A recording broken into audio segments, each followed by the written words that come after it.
Rasulullah SAW bersabda, siapa-siapa yang bersabar akan perangai buruk istrinya, maka Allah akan memberikannya ganjaran setara dengan ganjaran yang diberikan Allah kepada Nabi Ayyub alaihissalam. Gitu, Fit.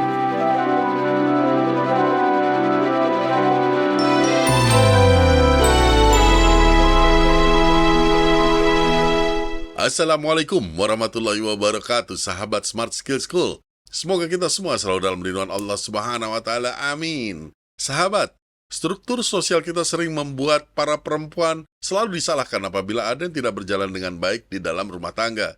Ditambah ada ketakutannya para perempuan ini dicerai dan menjadi stigma janda. Nah, timbullah poligami.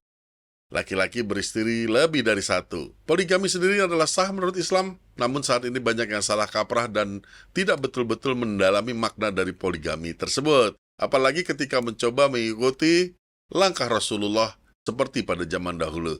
Kelihatannya jauh panggang dari api. Yuk kita sapa dulu Ustadz kita, Ustadz Adi Warman Azwar Karim. Ustadz, Assalamualaikum, apa kabar? Waalaikumsalam warahmatullahi wabarakatuh. Sehat, berkah, bahagia ya Allah. Amin. Amin, Alhamdulillah Ustadz. Nah Ustadz, bukan maksud saya beristri 4 orang nih. Masya Allah. Namun ingin menanyakan hal yang miris juga. Apakah poligami ini benar adanya Ustadz dan bukan sekedar pelepas hawa nafsu laki-laki? Masya Allah. Kita bahas pelan-pelan ya. Pertama kita bahas dulu dari ilmu fikihnya. Kemudian kita bahas nanti dari ilmu tasawufnya ya. Dari ilmu fikih, ini udah jelas sebetulnya. Ayatnya komplit, hadisnya komplit. Praktek yang dijalani selama ratusan tahun pun juga komplit rujukannya. Bahwa poligami itu memang dibolehkan. Udah dari sononya begitu, boleh pokoknya udah. Nah, tapi di ilmu fikih, ini ada perbedaan pendapat. Di kalangan Syafi'iyah seperti di Indonesia yang banyak dan kalangan Hambaliyah itu kebolehannya dibuat ketat. Harus bisa adil apa segala macam dibuat ketat. Sehingga sebetulnya boleh mah boleh tapi ya dibuat ketat kebolehannya supaya tidak ada penyalahgunaan dari kebolehan tersebut. Sebaliknya, di kalangan Hanafiyah misalnya, kebolehannya dibuat lebih longgar. Kita udah bicara kan waktu itu ya, beda antara syariah sama fikih kan. Fikih dipengaruhi oleh waktu dan tempat. Juga oleh mereka yang memberikan fatwa. Imam Abu Hanifah adalah seorang pedagang. Oke. Sehingga ketika beliau berpendapat mengenai masalah ini, kebolehan poligami itu lebih longgar di kalangan Hanafiyah. Sedangkan di kalangan Syafi'iyah dan Hambaliyah itu lebih ketat. Itulah kalau pembahasan fikihnya. Sekarang kita akan masuk kepada pembahasan tasawufnya. Oke. Saya ingin mengingatkan lagi bahwa kita udah pernah bahas berulang kali. Ketika janin berumur 4 bulan di dalam rahim ibu, ketika Allah meniupkan ruhnya ke dalam janin tersebut, maka 3 hal telah selesai ditentukan, ditulis di Lauhul Mahfuz. Yang pertama adalah ajal, yang kedua adalah jodoh, dan yang ketiga adalah rezeki. Oke? Karena jodoh ini telah tertulis di Lauhul Mahfuz, udah ditentukan sebelum kita lahir, maka sebetulnya pembahasan berapa orang istri kita itu udah selesai. Ada orang yang sangat ingin punya istri 2, 3, 4, nggak kejadian-kejadian, cuman ingin doang. Karena memang jodohnya cuma 1 orang.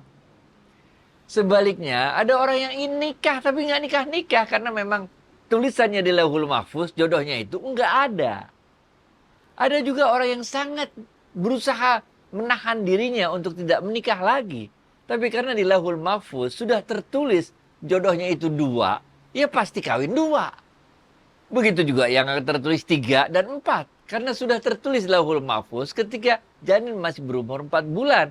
Maka sekuat apapun dia berusaha untuk tidak menikah lagi, pasti akan menikah lagi. Karena memang udah demikianlah yang ditentukan oleh Allah, tertulis di Lauhul Mahfuz. Begitu juga dengan perceraian dan pernikahan. Ada yang menikah, kemudian bercerai, menikah lagi,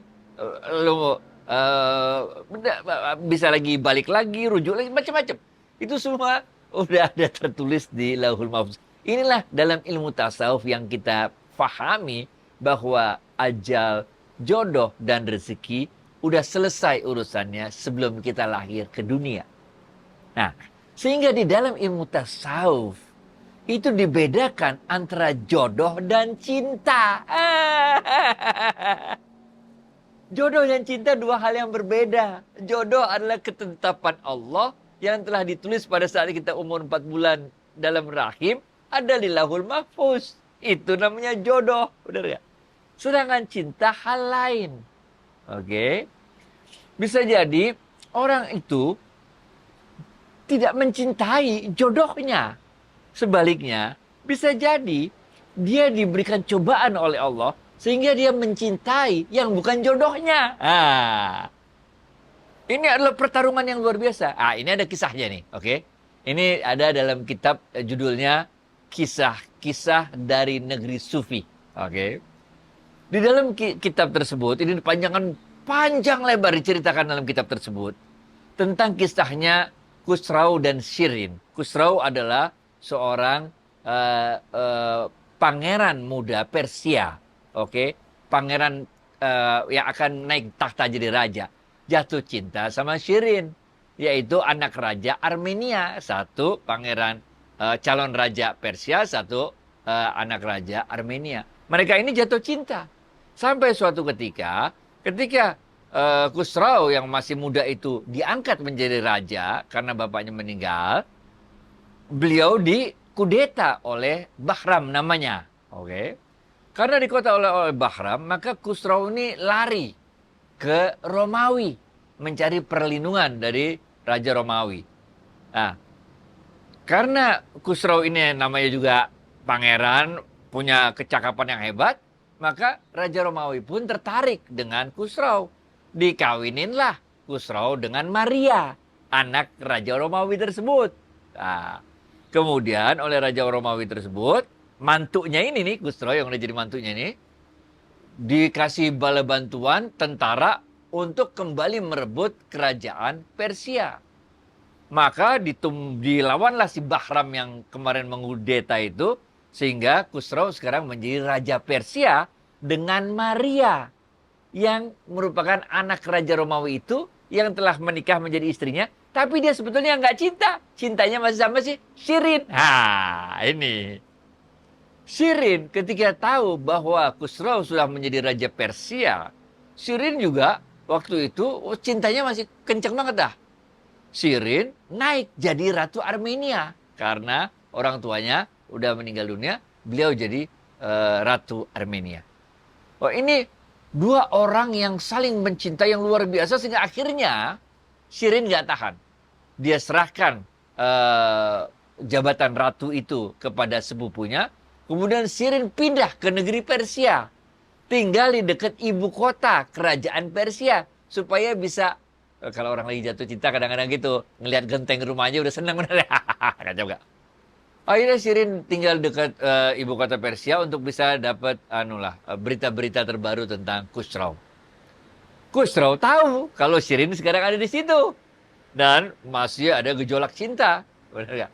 Maka pada saat itu Khusrau mengatakan pada Maria istrinya, "Wahai istriku, itu ada Ratu Armenia, tamu kita," katanya, tamu kerajaan Persia yang tinggal dekat ibu kota kita.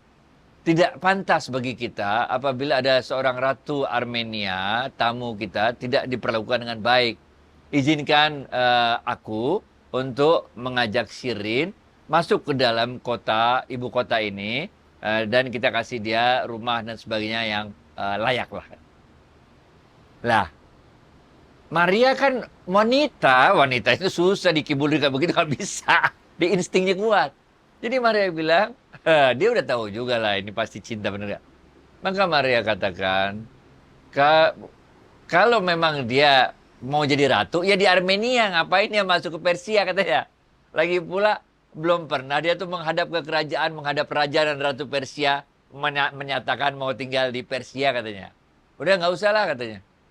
Kalau engkau masih terus juga ngotot, kata Maria kepada Khusrau, dan mengajak ratumu itu untuk tinggal di dalam ibu kota ini, engkau akan dapati diriku menjadi mayat, kata Maria ini. Ini ratu men, bahaya, ini bisa goncang negara, bener gak? Akhirnya Sirin tetap di sana, Khusrau tetap di sini, dan sampai akhir hayatnya mereka terus memendam cinta tersebut. Ini salah satu kisah di dalam kisah-kisah tasawuf yang menunjukkan bahwa cinta itu tidak sama dengan jodoh. Jodoh ya jodoh, cinta ya cinta. Kadang-kadang cinta ini menjadi ujian bagi kita. Karena kadang-kadang kita tidak mencintai jodoh kita. Kadang-kadang kita mencintai yang bukan jodoh kita. Kalau masih belum paham juga mengenai itu, kita nggak bisa milih orang tua kita kan? Kadang-kadang kita cinta sama orang tua kita cinta sama kita. Tapi kadang-kadang takdirnya itu beliau adalah orang tua kita, tapi kita tidak cinta sama orang tua kita, dan orang tua kita pun tidak cinta dengan kita. Ada banyak kejadian, misalnya anaknya cacat sehingga orang tuanya malu dan sebagainya, atau sebaliknya anaknya seseorang yang karirnya melambung tinggi, malu dengan orang tuanya yang miskin, atau orang tuanya yang banyak buat maksiat dan sebagainya. Ada cerita malin kundang yang malu terhadap ibunya yang miskin, ada macam-macam. Sehingga dalam ilmu tasawuf, dengan pemahaman ini bahwa cinta tidak sama dengan jodoh, kita kembalikan kepada asal pembahasan kita, bagaimana kita bisa redho menjalani hidup ini. Apakah kita mempunyai istri yang perangainya buruk, kemudian itu kita jadikan alasan untuk menikah untuk istri yang kedua, ketiga, keempat? Nggak usah. Tadi kita udah bahas ini. Kalau ini adanya di kitab namanya kitabnya Uqudul Lujain. Ini ini ditulis oleh Syekh Nawawi Al-Bantani. Nah, waktu itu diceritakan dalam kitab tersebut ada seorang ahli sufi yang punya istri yang pokoknya cerewet banget, ngomel aja. Hidup susah lah pokoknya, capek dah hidup sama bini model kayak begitu enggak?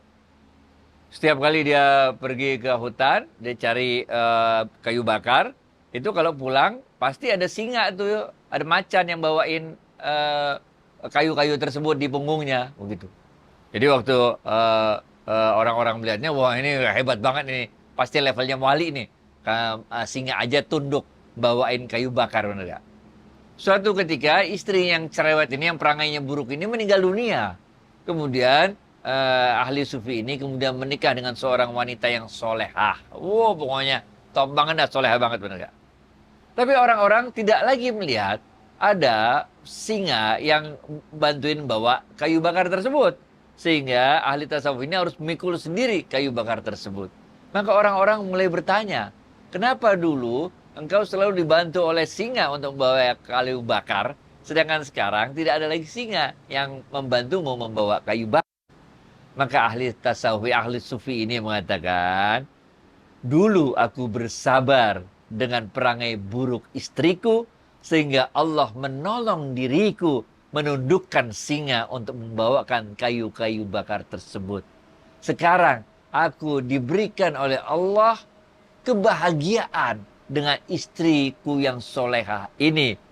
Dan karena itulah kemudian Allah tidak lagi memberikan pertolongannya pada diriku untuk menundukkan singa-singa tersebut membawakan kayu bakar kepada diriku. Jadi dari kisah ini kita juga mengambil kesimpulan.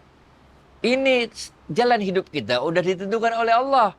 Kalau kita lagi harus menjalani lakon mempunyai istri perangai buruk, jalanin aja baik-baik. Pasti Allah akan beri kompensasi dari sisi sana dan sini. Allah akan memberikan pertolongan dari sisi yang lain.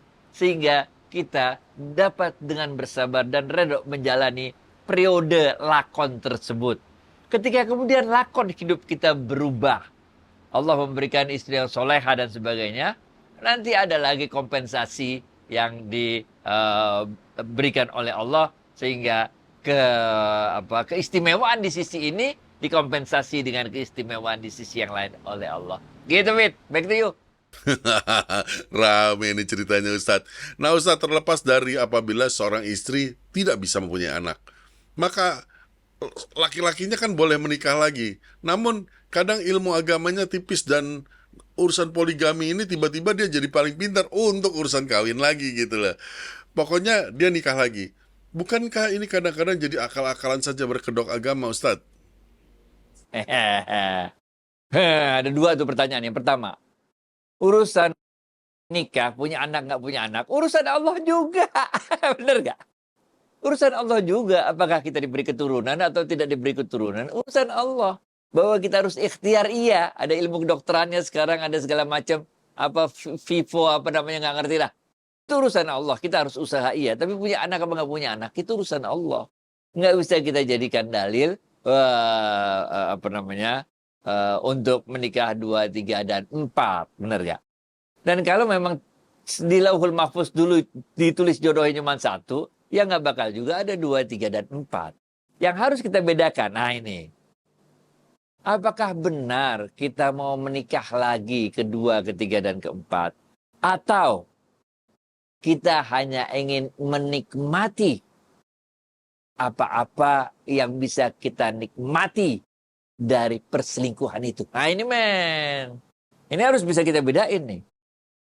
Dalam ilmu tasawuf, menikah lebih dari satu itu, kita akan lihat dua hal. Yang pertama, ya apakah ini adalah petunjuk dari Allah? Rasulullah SAW, setiap menikah itu adalah petunjuk dari Allah Azza wa Jalla. Jadi kalau dalam ilmu tasawuf kita tanya dulu nih, ente mau nikah yang kedua karena dorongan hasrat nafsu kita, atau memang ini petunjuknya dari Allah?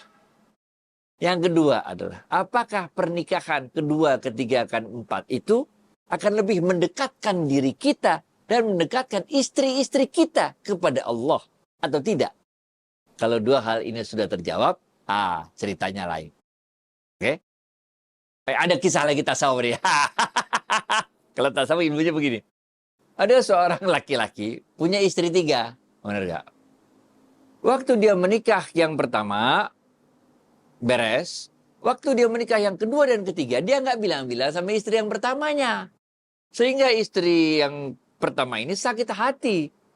Merasa dikhianati, apa segala macam. Ini kenikmatan yang tadinya dia nikmati sendiri, sekarang harus berbagi dengan 2 orang istri yang lain. Waktu di akhirat, namanya juga kisah tasawuf, bener gak? Maka ketika dia kisah itu, istri yang pertama lapor sama malaikat. Malaikat, ini suamiku ini masukin dalam neraka aja katanya. Loh, kenapa kata malaikat? Karena dia telah menyakiti hatiku sebagai istrinya. Dia nikah lagi kedua dan ketiga. Kalau orang nyakitin hati istri di mana tempatnya? Kata istri pertamanya nih. Oke, neraka kalau itu. Udah ditarik sama malaikat, udah masuk neraka. Waktu mau masuk neraka, istri kedua dan ketiganya nyegat. Oh my God, mau dibawa kemana suami kami ini? Lah, kamu siapa? Ini suami kami. Ini mau masuk neraka karena ini suamimu ini telah menyakiti hati istri pertamanya. Maka istri kedua yang ketiga mengatakan, wahai malaikat, di mana tempatnya istri yang dapat bersyukur atas apa-apa perlakuan suaminya pada dirinya? Wah, kalau yang bersyukur di sorga, kata malaikat, benar ya? Kalau begitu, kami ahli surga dong, kata kami bersyukur, kami istri-istri yang bersyukur, kata kedua istri ini. Kami ahli surga dong. Iya, kata malaikat, ahli surga kalau yang bersyukur. Tapi kami bisa bersyukur ini karena suamiku itulah yang membuat kami bersyukur. Suamiku itulah yang mendidik kami menjadi orang yang sangat bersyukur. Kami ingin agar suami kami juga dibawa masuk ke sorga. Malaikat jadi bingung, bagaimana? Satu minta masuk ke sorga. Ini menunjukkan bahwa di dalam kita berumah tangga ini, Dalam ilmu tasawuf ingat dua hal, benar ya. Yang pertama, dia adalah petunjuk dari Allah. Jangan kita menyakiti hati istri kita ketika kita mau menikah yang kedua, ketiga, dan keempat. Yang kedua, haruslah pernikahan tersebut, 2, 3, 4 tersebut, mendekatkan diri kita kepada Allah dan mendekatkan diri istri-istri kita seluruhnya kepada Allah. Benar ya? Ya udahlah, kalau ini dikutak-atik pakai ilmu fikih, udah jelas. Boleh. Walaupun ada perbedaan pendapat mengenai boleh dengan ketat atau boleh dengan longgar syaratnya. Sehingga kalaupun kita telah menikah, kemudian belum juga dikaruniai keturunan, ya kita bersabar menjalaninya karena urusan anak, urusan Allah juga. Bahwa nanti kemudian kita ditakdirkan untuk menikah lagi, kemudian memiliki anak dari yang kedua, dan kemudian akhirnya dapat anak dari yang pertama, kayak kisahnya Nabi Ibrahim alaihissalam. Menikah dengan Siti Sarah nggak dapat anak, menikah dengan Siti Hajar dapat anak, setelah Siti Hajar melahirkan anak, baru kemudian Siti Sarah melahirkan anak. Kita nggak tahu itu semua skenario Allah, udah jalanin hidup baik-baik dah. Bismillah. Baik itu ya, Fit. Wah sahabat, mungkin akan rame nih pro dan kontra di kolom komen. Ustadz, terima kasih atas waktu dan tausiahnya. Assalamualaikum warahmatullahi wabarakatuh. Waalaikumsalam warahmatullahi wabarakatuh.